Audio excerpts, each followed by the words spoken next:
Muhammad Ali was born Cassius Marcellus Clay Jr. on January 17, 1942, in Louisville, Kentucky. He grew up in a segregated America where opportunities for African Americans were limited and discrimination was a daily reality. His father was a sign painter, and his mother worked hard to keep the family stable during difficult times. Ali's journey into boxing began almost by accident. When he was 12 years old, his bicycle was stolen. Furious and determined to find the thief, he told a local police officer that he wanted to fight whoever had taken it. The officer, who happened to train young boxers, suggested that if he wanted to fight, he should first learn how to box. That moment changed the course of his life.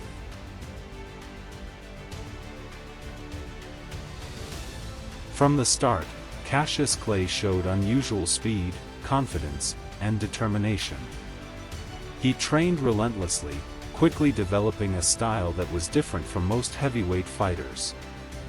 Instead of relying solely on strength, he moved lightly on his feet, using quick reflexes and rapid punches. As a teenager, he began winning amateur boxing competitions. His talent soon became undeniable. At just 18 years old, he represented the United States at the 1960 Olympic Games in Rome. There, Clay won the gold medal in the light heavyweight division, returning home as a national hero. But even with Olympic glory, he still faced the realities of racial discrimination in his own country.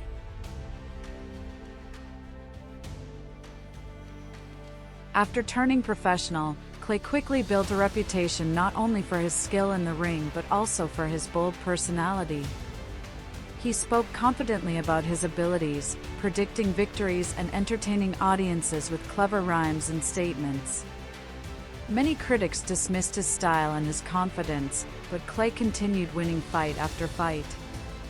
In 1964, he faced the formidable heavyweight champion Sonny Liston. Most experts expected Liston to win easily. But Clay shocked the boxing world. Using his speed and agility, he outmaneuvered the champion until Liston's corner stopped the fight. At just 22 years old, Cassius Clay became the heavyweight champion of the world.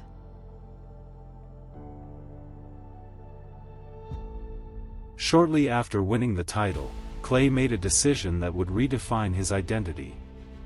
He announced that he had joined the Nation of Islam and would no longer use the name Cassius Clay, which he considered a slave name.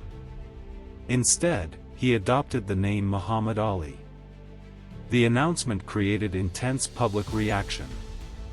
Some fans supported him, while others criticized him. But Ali stood firm in his beliefs, determined to live according to his principles.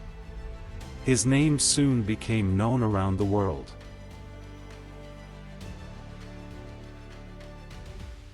Throughout the 1960s, Ali dominated the heavyweight division.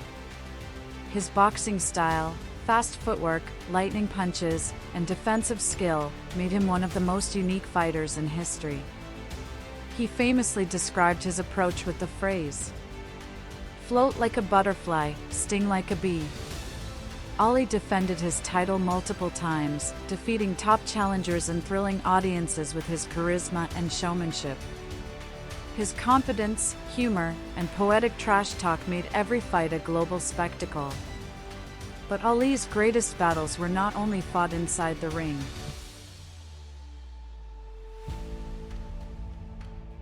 In 1967, during the Vietnam War, Muhammad Ali refused to be drafted into the United States Army.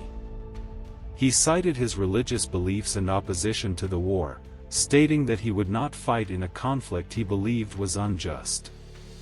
The decision carried serious consequences. Ali was stripped of his heavyweight title and banned from boxing during what should have been the peak years of his career. For more than 3 years, he was unable to fight professionally. Yet he continued speaking publicly, becoming a powerful voice in discussions about civil rights, war, and social justice. His stance made him both controversial and deeply admired.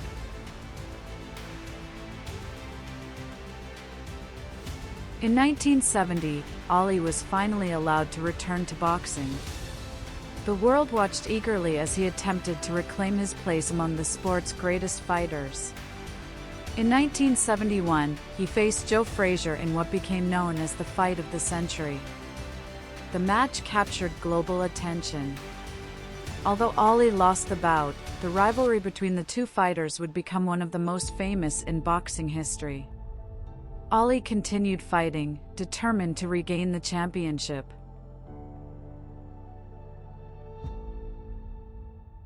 In 1974, Ali faced heavyweight champion George Foreman in Zaire, in a historic match known as the Rumble in the Jungle. Foreman was younger, stronger, and widely expected to win. But Ali introduced a surprising strategy known as the rope-a-dope.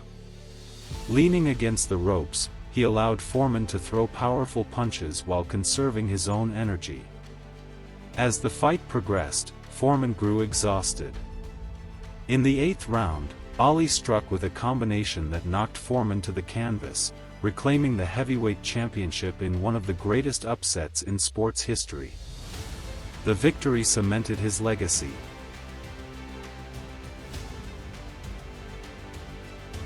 Ali's rivalry with Joe Frazier reached its dramatic conclusion in 1975 in the Philippines. Their third fight, known as the Thrilla in Manila, was one of the most brutal and exhausting matches ever fought. Under intense heat and relentless pressure, both fighters pushed themselves to the limit. After 14 grueling rounds, Frazier's trainer stopped the fight, giving Ali the victory. Ali later described it as the toughest fight of his life.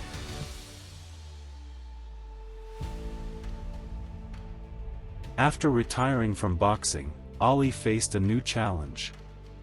He had developed Parkinson's disease, a neurological condition that affected his movement and speech. Despite this struggle, he remained active in humanitarian and charitable work. Ali traveled around the world promoting peace, helping those in need, and supporting humanitarian causes. His courage in facing illness inspired millions.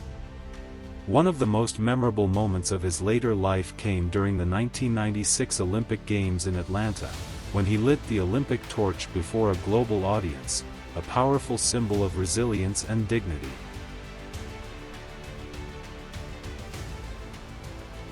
Muhammad Ali passed away on June 3, 2016, but his legacy remains enormous. He is remembered not only as one of the greatest boxers in history but also as a figure who used his fame to speak about justice, equality, and human dignity. His influence extended far beyond sports. He became a cultural icon, admired for his courage, charisma, and unwavering confidence.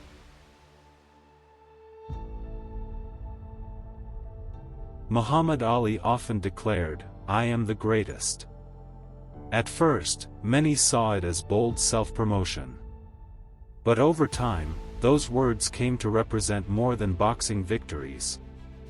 They represented a man who believed in standing by his principles, overcoming adversity, and inspiring others to believe in themselves.